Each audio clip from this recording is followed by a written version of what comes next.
자, 지난 시간 우리는 요셉 가문의 전투를 다루고 있었는데 오늘은 그 부분을 한 번 더 다루고 가려고 합니다. 사사기 1장 22절부터 26절까지 갑니다. 요셉 가문도 시작. 요셉 가문도 베델을 치러 올라가니 여호와께서 그와 함께 하시니라. 요셉 가문이 베델을 정탐하게 하였는데 그 성읍에서 한 사람이 나오는 것을 보고 그에게 이르되 청하노니 이 성읍의 입구를 우리에게 보이라. 하매 그 사람이 성읍의 입구를 가리킨지라. 이에 그들이 칼날로 그 성읍을 쳤을 때 오직 그 사람과 그 가족들을 놓아보내매 그 사람이 헷 사람들의 땅에 가서 성읍을 건축하고 그것의 이름을 루스라 하였더니 오늘까지 그곳의 이름이 되니라. 제가 여기서 보고 싶은 부분은요, 여기 나오는 이 내용이 여호수아서에 나오는 그 여리고성을 공략하던 부분과 굉장히 비슷하다는 거예요. 정탐꾼이 나오고 그 성 안에 사는 어떤 사람들이 나오고 그 사람에게 도움을 받고 또 그 사람과 가족을 선대하고 똑같은 패턴이 여기 나타나고 있다는 거죠.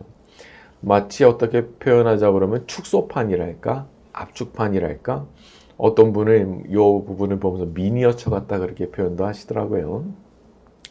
자, 그런데 이게 뭐냐 하면 배운 바가 살아있는 거예요. 배운 바가. 요셉 가문이 이전에 여호수아 때에 보고 배웠던 그것을 그대로 하는 거예요. 그대로 따라 하는 거예요. 여러분 이렇게 보면은요, 우리도 뭔가를 보여줘야 된다는 사실을 알 수가 있어요. 어떻게 싸우는 건지, 그 사람들을 어떻게 상대해야 되고, 또 그 사람들을 또 일을 마친 뒤에는 어떻게 대우를 해야 되고, 이런 것들을 보여줘야 될 필요가 있는 거예요. 사람이 사는 게 그렇더라고요. 보고 배우는 거더라고요. 사람이 어디 교과서에서 들은 대로 사나요? 아니죠. 본 대로 살더라고요. 그러니까 부모가 보여준 그거를 그대로 보고 이럴 땐 이렇게 하는 거구나 이러면서 이걸 습득해 나가는 거더란 말이죠. 그러니까 귀에 들려주는 것만으로는 별로 소용이 없어요. 그걸 실제로 눈으로 볼 때 사람이 놀라게 되는 거거든요. 그게 가능하다고? 머릿속에 항상 의구심을 갖고 있었거든요. 근데 그걸 내 앞에서 진짜 보여주는 거예요. 그렇게 하는 걸 보여주는 거예요. 그때 놀라는 거예요.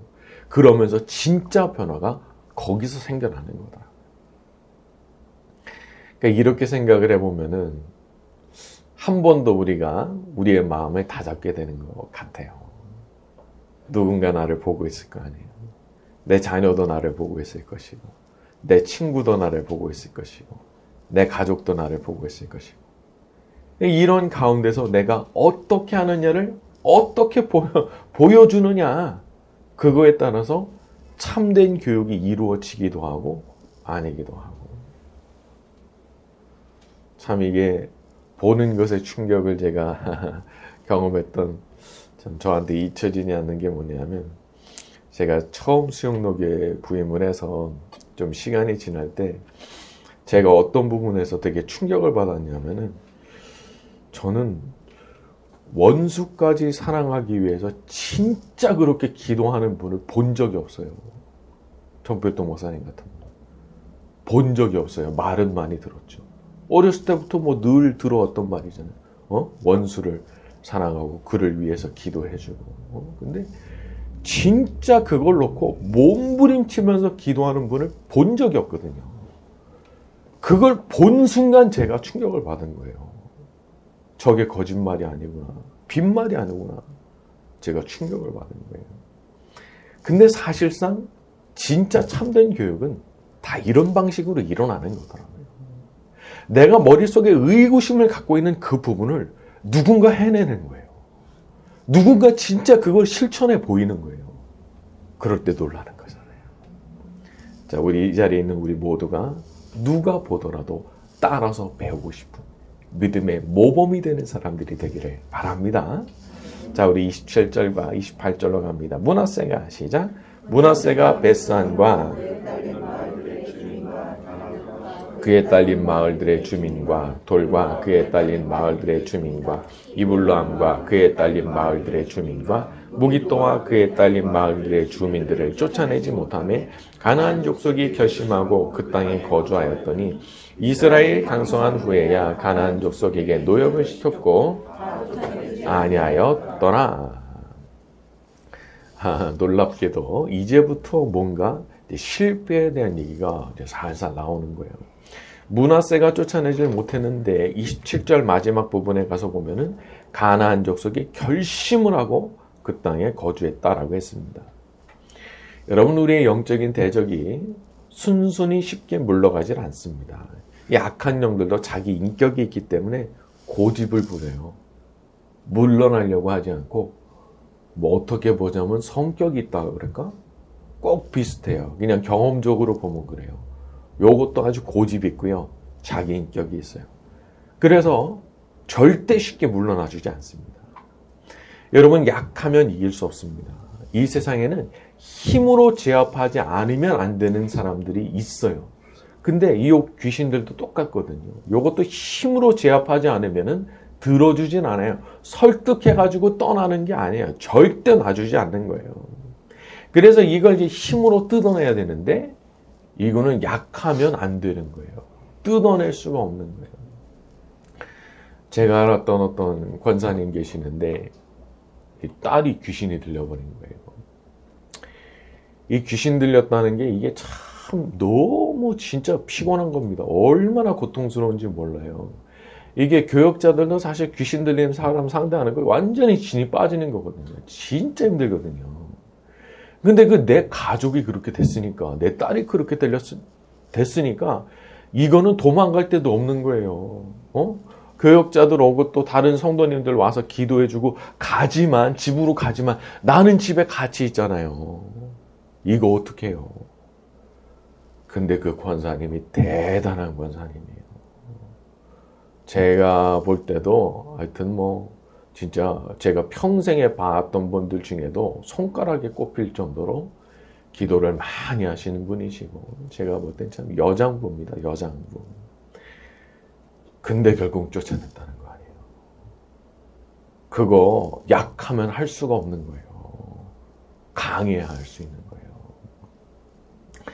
그래서 우리가 마음속에 소원을 하나 품어야 되는데, 저도 그런 악한 영들을 상대할 때 이길 수 있는 강한 믿음과 강한 영역을 달라고 소망을 품고 기도할 수 있어야 되는 거예요. 사실 제가 이제 영역 막 이렇게 말하는 거에 대해서 저는 조금 하여튼 좀 그래요. 왜냐하면 그런 표현 자체 안에 뭐가 들어있냐? 자기를 높이는 게 들어가요. 자기가 대단한 사람인 척하는 게 들어가요. 그러기가 너무 쉬워요. 그래서 제가 막 영역 막 이렇게 막 그런 걸 너무 자주 말씀하시는 분들을 제가 조금 그렇게 생각해요. 하지만 그렇다고 해서 영역이 없느냐? 천만의 말씀 있거든요. 더 강한 영역이 존재하지 않아요? 천만의 말씀이요. 분명히 존재하는 거예요. 이건 반드시 있는 거예요. 그렇기 때문에 우리가 그걸 잘 알고 이 부분에 대해서 기도할 수도 있어야 되는 거예요. 내가 다만 요걸 분명히 해야 됩니다. 그 영역의 근원이 나한테 있는 거 아니고 하나님께서 나한테 주셔서 내가 사용할 수 있을 때만 그 영역을 사용하게 되는 거예요. 나한테 원래 있는 건 아니에요. 그런 거는. 하나님께서 주셔서 내가 쓰게 하실 때 강한 영역이 나타날 수 있거든요. 그렇게 본다 그러면은 우리도 그렇게 기도할 수 있는 거예요. 내가 요것만 분명히 한다면 하나님께서 주셔서 사용하게 하시면 저도 강한 능력이 나타나게 될 줄로 믿습니다.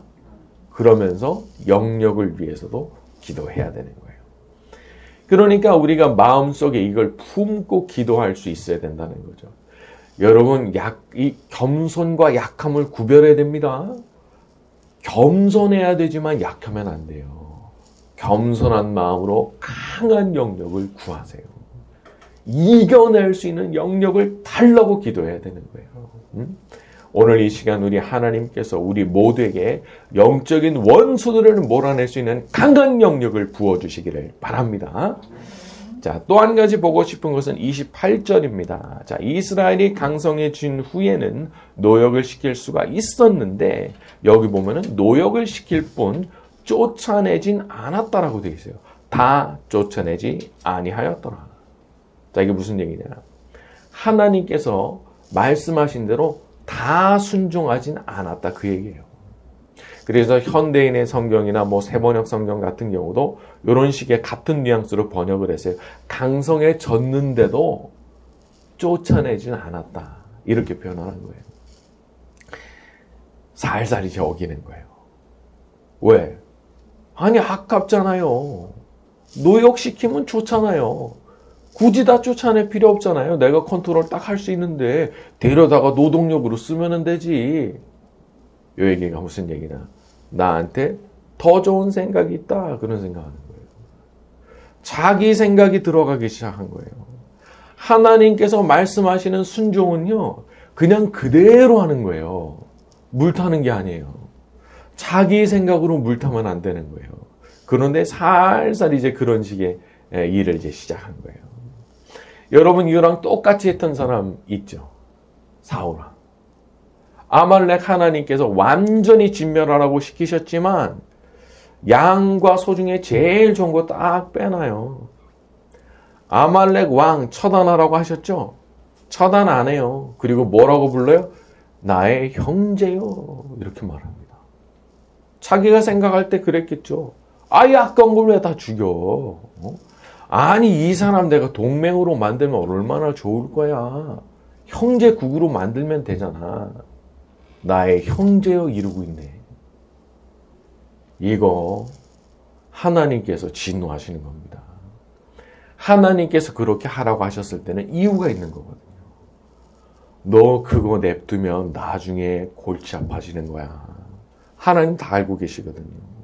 그러니까 하나님께서 지혜가 나만 못하셔가지고 나보다 지혜가 없으셔가지고 싹 없애나 말씀하셨겠어요? 하나님 모든 거 다 알고 계시는 분이신데 그런데도 사람이 이게 생각이 욕심이 들어가다 보니까 자기 생각으로 자꾸 물을 타고 이렇게 타협을 시도하는 거예요.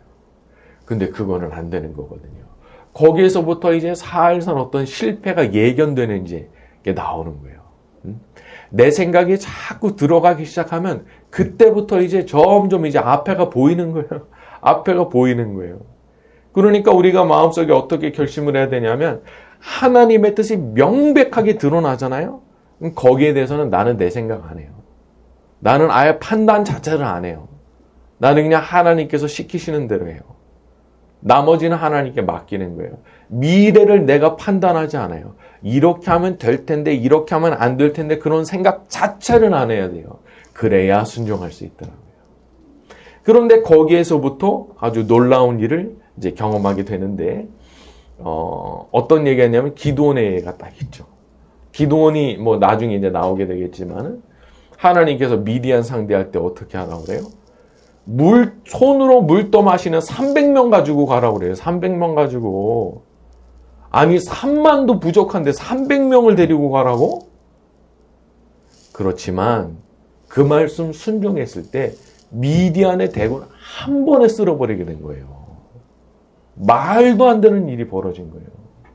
내가 생각할 때 될 것 같아, 안 될 것 같아 판단하면 이미 끝난 거예요. 3천 아니라 3만 데리고 와도 안 되는 거예요. 그렇지만 하나님께서 하라고 하셨을 때 따라가면 그대로 따라가면 300이지만 그걸로 그냥 다 이겨버리는 거예요. 그러니까 우리가 그런 그림을 머릿속에 넣고 가야 되는 거예요. 여러분 그냥 순종하는 겁니다. 바보같이 순종하는 겁니다. 나는 판단 안 합니다. 이게 아주 우리 기본적인 그런 자세가 되어야 되는 거예요. 하나님께서 그렇게 시키셨다. 내가 모르는 분명한 이유가 있겠지. 나는 판단 안 한다. 그냥 그대로 순종하기로 결심하는 거예요. 우리가 자기 생각을 비운 깨끗한 순종으로 나아갈 때 우리 하나님께서 우리에게도 놀라운 승리를 경험하게 하실 줄로 믿습니다. 자, 우리 29절부터 32절까지 갑니다. 에브라임이 시작. 에브라임이 게셀에 거주하는 가나안 족속이 게셀에서 그들 중에 거주하였더라. 스불론은 기드론 주민과 그들 중에 거주하면서 노역을 하였더라. 아셀이 악보 주민과 시돈 주민과 헬바와 아빅과 르홉 주민을 쫓아내지 못하고 아셀 족속이 그 땅의 주민 가나안 족속 가운데 거주하였으니 이는 그들을 쫓아내지 못하냄이었더라. 자, 이제부터 이제 이상한 일들이 계속 시작이 됩니다. 29절에 에브라임이 쫓아내지 못하고, 30절에 스불론이 쫓아내지 못했고, 31절에 아셀이 쫓아내지 못했다는 거예요. 연쇄 반응이 일어나는 거예요. 이제부터 실패가 도미노처럼 일어나는 거예요. 이게 그렇더라고요. 옆에서 한 사람이 이기면 또 이기고 또 이기고 이렇게 되지만은 반대 현상이 일어나는 거죠. 한 사람이 지니까 옆에 사람 또 지고 옆에 사람 또 지고 이런 식으로 일이 이루어지는 거예요. 저는 이런 모습을 보면서 한 사람이 딱 버티고 서서 이기는 모습을 보여준다고 하는 게 야, 이게 중요한 거구나, 그런 생각이 들었습니다. 옆에 동료가 이기잖아요. 그러면 나도 이길 수 있겠다는 생각이 들죠. 그리고 그 사람이 하던 방법도 관찰할 수가 있겠고, 그래서 가능성이 높아지는 거예요. 근데 반대로 옆에 동료가 지네? 나도 갑자기 질 것 같은 두려움에 확 휩싸이면서 나도 지는 상상을 시작하는 거예요. 어떤 분이 그러시더라고요. 이길 수 있다고 생각하는 사람이 이기는 거지, 이길 수 없다고 생각하는 사람이 이기겠냐고. 맞는 말이죠. 여러분, 이길 수 있다고 생각하는 그 사람이 이기는 거지. 시작할 때부터 내가 질 것 같아 이러고 있는데 어떻게 이겨요? 이건 너무 명확한 거죠. 그렇기 때문에 우리가 이 옆 사람을 생각해서라도 도미노처럼 이게 그게 일어날 거니까, 연쇄 반응이 내가 딱 버티고 서서 이기는 모습을 이제 보여줘야 되는 거예요. 사실 우리는 우리 힘으로 싸우는 거 아닙니다. 이스라엘의 12지파 역시 마찬가지죠. 자기 힘으로 싸우나요? 명령하신 하나님 말씀 따라서 하나님 능력으로 그냥 가는 거잖아요. 그러면 당연히 하나님만 전심으로 바라보고 하나님만 완전히 의지하고 그렇게 가야 되는 건데, 그렇게 하지 않는 거예요. 마치 세상에 하늘에 아버지 없는 분들처럼, 꼭 세상에 속한 분들처럼 자기만 생각하는 거예요. 24시간 자기만 생각하는 거예요. 늘 계산기 속에 하나님은 없어요. 늘 자기만 생각해요. 자기만 고려해서 계획을 세우는 거예요.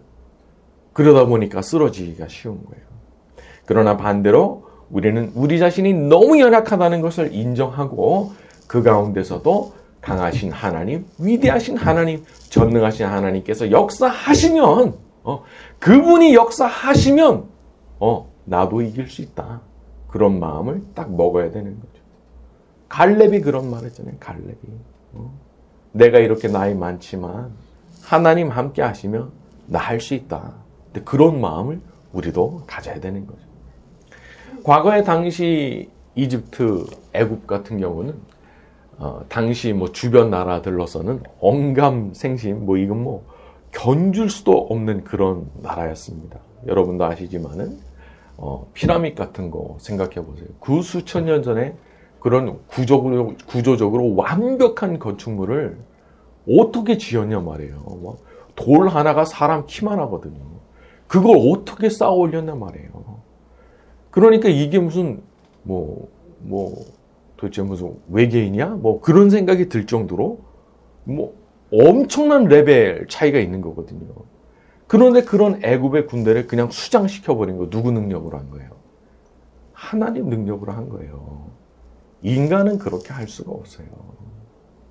그렇기 때문에 우리가 전능하신 하나님을 의지하면서 살아간다고 하는 게 그 정도로 강력한 거라는 사실을 항상 기억하고 있어야 되는 거죠. 여러분, 우리가 하나님 능력으로 이기는 겁니다.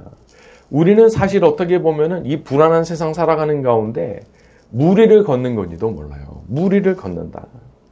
이게 불가능한 일이잖아요. 사람이 어떻게 무리를 걸어요? 누가 나는 무리를 걸을 수 있어라고 말한다면은 미쳤나 생각이 들겠죠. 그러나 베드로가 말했죠. 만일 주님이시거든 나를 명하여 오라 말씀하소서. 그리고 주님께서 오라 말씀하신 그 순간 베드로는 무리를 걸은 거예요. 주님께서 오라고 말씀하시는 그 순간 무리를 걸을 수 있게 돼버린 거예요. 대단하죠. 그런데 사실 우리 모두가 그런 사람들이죠. 지금의 세상 너무너무 위태로워 보이는 게 많은 거예요. 참 어려운 게 많은 세상인 거예요.